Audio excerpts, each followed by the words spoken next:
Hello everyone, welcome back to a update. और फिर से स्वागत है आपका हमारे चैनल में। आज अगर आप CUET के कैंडिडेट हैं, जो कि अगर आपने DAVV के लिए अप्लाई किया है एज ए यूनिवर्सिटी, तो ये बहुत ही ज़्यादा इंपॉर्टेंट न्यूज़ आपके लिए होने वाली है। जैसा कि हमको पता है कि अभी तक एडमिट कार्ड नहीं आया है, एडमिट कार्ड डिले होते जा रहा है। NTA अपने तरफ से कोई भी रिस्पॉन्स नहीं दे रहा है। JEE मेंस का भी एक इशू चल रहा है, जिसके अंदर JEE मेंस थर्ड करवाने के लिए बहुत रिक्वेस्ट की जा रही है NTA से। बिकॉज जो JEE मेंस का सेकंड वाला हुआ था, उसमें बहुत सारी कुछ प्रॉब्लम्स थी, जिसकी वजह से थर्ड के लिए रिक्वेस्ट की जा रही है। इन सब कारणों के पीछे जो है NTA अभी कोई भी जवाब नहीं दे रहा है। इसी के बीच एक बहुत ही ज़्यादा इंपॉर्टेंट न्यूज़ निकल कर आई है, जो कि DAVV ने दी है, वो मैं आपको बताने वाला हूँ। और वही न्यूज़ मुझे आप में से ही किसी स्टूडेंट ने मुझे शेयर किया था व्हाट्सएप पे, उसकी लिंक, जहाँ से मुझे उस इन्फॉर्मेशन के बारे में पता चला। आई थॉट कि आप सबको इसके साथ रूबरू कराना अच्छा है। चलिए हम चलते हैं उस न्यूज़ आर्टिकल की तरफ, और मैं आपको बताता हूँ कि एक्चुअल में क्या स्टेटमेंट मिल रहा है हमें अभी न्यूज़ आर्टिकल के थ्रू।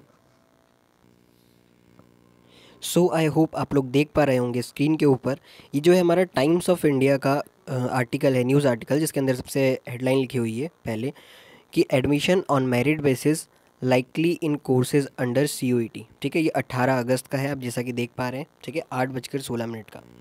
यहाँ पर लिखा हुआ है कि मैं पढ़ देता हूँ एक बार पूरा आर्टिकल और आपको एक्सप्लेन कर देता हूँ कि Devi Ahilya Vishwavidyalaya is the most likely to take a U-turn and give admission to students on merit basis for the course of under CUET।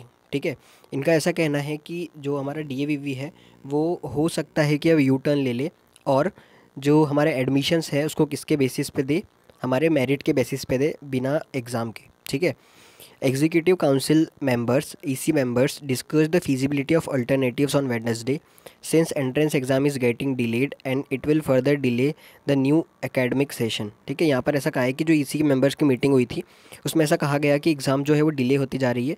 NTA अभी भी अपनी तरह से कोई क्लैरिफिकेशन दे नहीं रहा है, और ये और भी डिले हो सकती है, और इसकी वजह से हमारा जो नया सेशन है एकेडमिक, वो भी डिले होते जा रहा है। ठीक है, a few members suggested that the varsity official to give admission on merit basis. तो बहुत सारे जो मेंबर्स थे हमारे EC के, उन्होंने कहा है कि हमें क्या बोलते हैं, हमें जो है इसको मेरिट के बेसिस पे देना चाहिए एडमिशन को। ठीक है, तो बहुत सारे जो फैकल्टी मेंबर्स है DAVV के, उन्होंने भी इस पर एग्री किया है सजेशन के ऊपर। ठीक है, to ensure that the academic session does not get delayed, DAVV should seek permission from Raj Bhavan and give authority to heads of various universities teaching department. ठीक है, अब लेट ना हो, इसके लिए DAVV को बहुत जगह जवाब देना पड़ता है। इसके ही लिए वो चाहते हैं कि वो अपना मेरिट बेसिस के ऊपर इसको स्टार्ट कर दें। ठीक है, directorate of higher education additional director and EC member Dr. Suresh Silawat also gave a nod to the suggestion of admission via merit list। ठीक है, the variety has not yet taken the final the varsity has not taken the final decision on the CUET। पर अभी तक इसके ऊपर कोई भी final decision नहीं लिया गया है। ठीक है, in a bid to take the final decision on the admission process, the varsity will have to call an emergency EC meeting। The decision of participating in the CUET was approved by the EC। It can only be done when at least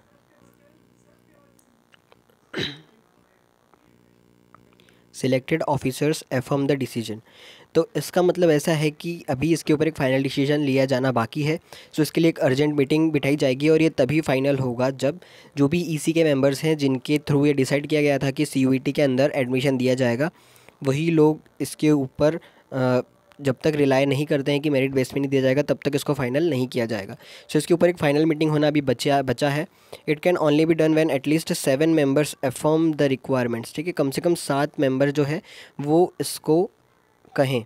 ठीक है, वो इसको माने या agree करें। ठीक है, DAVV was the only state university to participate in the CUET for both UG and PG courses. Over 72,000 candidates had registered themselves for 23 UG courses of 14 UTDs and nearly 39,000 candidates register for 18 courses of the 14 UTDs। ठीक है, ये सारी news थी, जिसके अंदर ऐसा कहा गया है कि अभी कोई भी कंफर्म नहीं है, बट मोस्ट लाइकली कहा जा रहा है कि एग्ज़ाम को हटाकर ये लोग डायरेक्ट लें। इस केस में क्या होगा, अगर ऐसा होता है तो आपका एडमिट कार्ड नहीं आएगा और आपको आपके पैसे रिफ़ंड कर दिए जाएंगे कुछ पॉलिसी के थ्रू। ठीक है। बट एक बार अगर आपने पेमेंट कर दी है तो ऐसा होता नहीं है कि एनटीए के थ्रू इतने आसानी से रीपेमेंट आ जाए। तो मुझे लगता नहीं है कि ये एग्ज़ाम कैंसिल होगी। आपको बिल्कुल भी ऐसा नहीं सोचना है कि एग्ज़ाम कैंसिल हो गई है, ऐसा कहा गया है कि मीटिंग बैठेगी, बट इस पे सब एग्री करें, इसके बहुत कम चांसेस हैं, बिकॉज पहले से ही प्रिपेयर कर रहा होगा एनटीएस के लिए। सो आपको अपनी प्रिपरेशन चालू रखनी है, ठीक है। ये आपको बस एक इन्फॉर्मेशन देनी थी मुझे एज अ आर्टिकल, सो ये मैंने आपको दी। सो आप अपनी प्रिपरेशन करते रहें, और एग्ज़ाम हो ना हो आपका नॉलेज बढ़ेगा ही पढ़ने से, ठीक है। और अल्टीमेटली ज़्यादा चांसेस एग्ज़ाम होने के हैं, बिकॉज हम क्लोज़ आ गए हैं। हालांकि एडमिट कार्ड निकला नहीं है, एनटीए अभी कोई क्लैरिफिकेशन दे नहीं रहा है, सो हम उसका वेट करते हैं कुछ टाइम और। सो इस वीडियो के लिए बस इतना ही, इतनी इन्फॉर्मेशन आपको देनी थी। तब तक आप अपनी प्रिपरेशन जारी रखिए, तब तक के लिए बेस्ट ऑफ लक।